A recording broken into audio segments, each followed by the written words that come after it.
Okay, welcome back to members of 121 Community Church in Grapevine, Texas, in our ongoing study in the meaning of God and human experience by W.E. Hocking, published way back in 1912. We're going to take a look at chapters 9 and 10. We're going to further develop this Christian personalism, and we're going to look at some very definite axioms that show up in this lesson, but he really does give quite a bit of content right here. It's going to be pages 100 to 124. We'll get a lot of content for Hocking's Christian personalism. So let's begin with block 1, and let's take a look at the 4 axioms of personalism. We begin with the real idea. We have the axiom, the denial of a fixed predicate for idea does not leave behind no predicate. Ideas are not mechanical, they are not fixed. And Hocking says, actually, the realm of possibilities will always exist before us.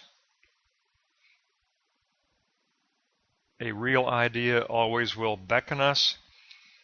It is beyond concept, that's why we never can find a fixed predicate. But even though it's beyond concept, it can be grasped in signification in a semyon sign. We cannot retreat backward into subjectivity of the feeling idea. So we don't want to go backward. We will be always revising our sign idea model in search of stable idea. So note 2, stable idea. And we get the axiom, the God idea is a process of displacement of old idea by the new. We're always revising that open-ended circular order of ideas in our sign model. Behind the diversity of ideas, there is an identity of feeling and an identity of idea. What we address is to find the fit of an idea, to find the overarching fit that will organize all of our ideas. We seek a stable judgment of the whole. The arts will compel us and compel religion to become vocal and articulate. We're always grasping for that guiding idea. So note 3, the vocal idea.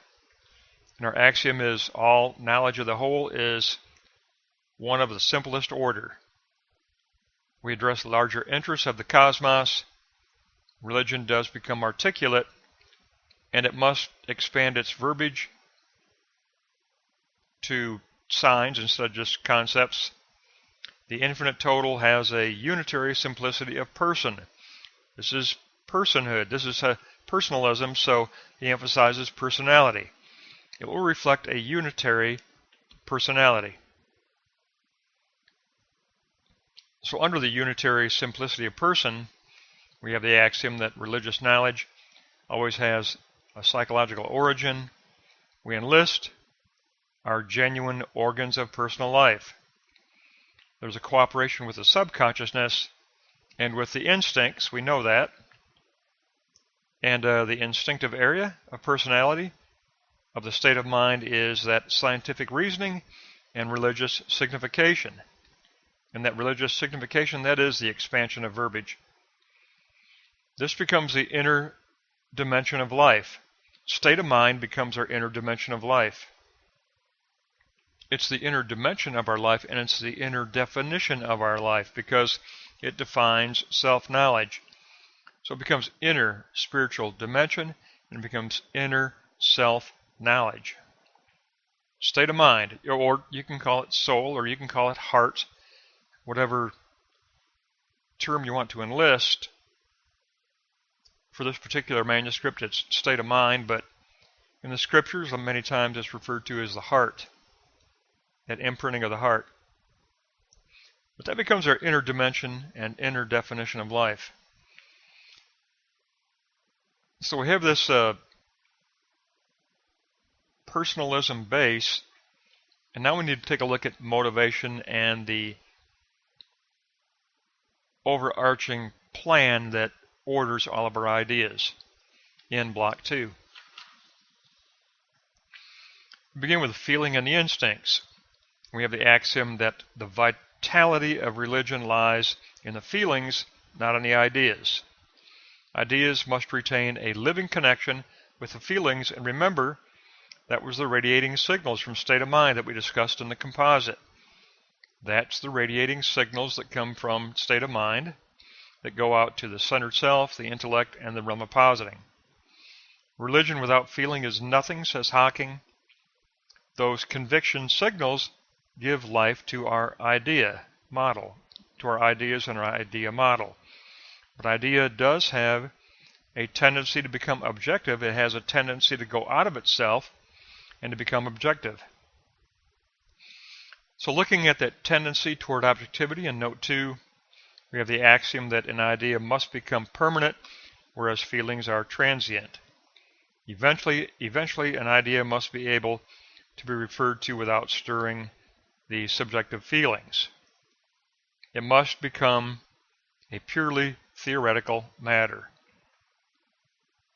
Idea becomes enjoined with the complete world of ideas.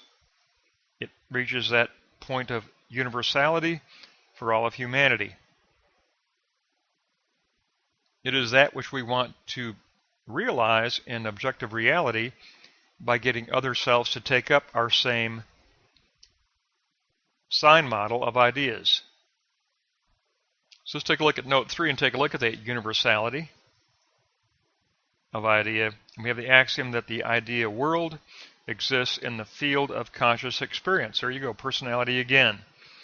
We retrace our command of holistic worldview, and that becomes our spiritual possession.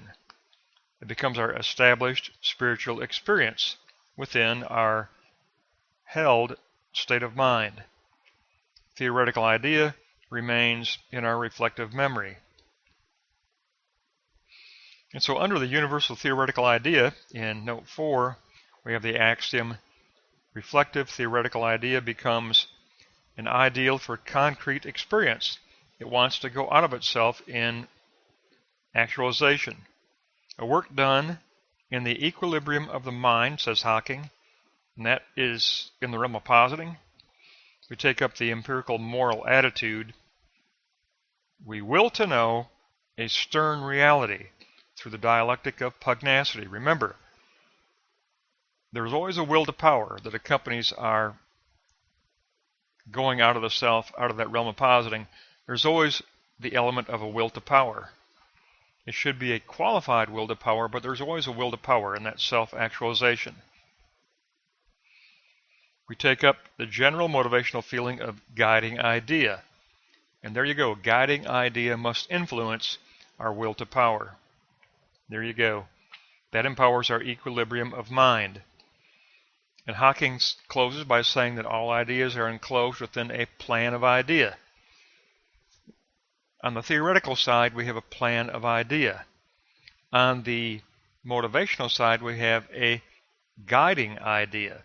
We've got plan of idea and guiding idea that come together to qualify that fighting of the good fight, to qualify our will to power.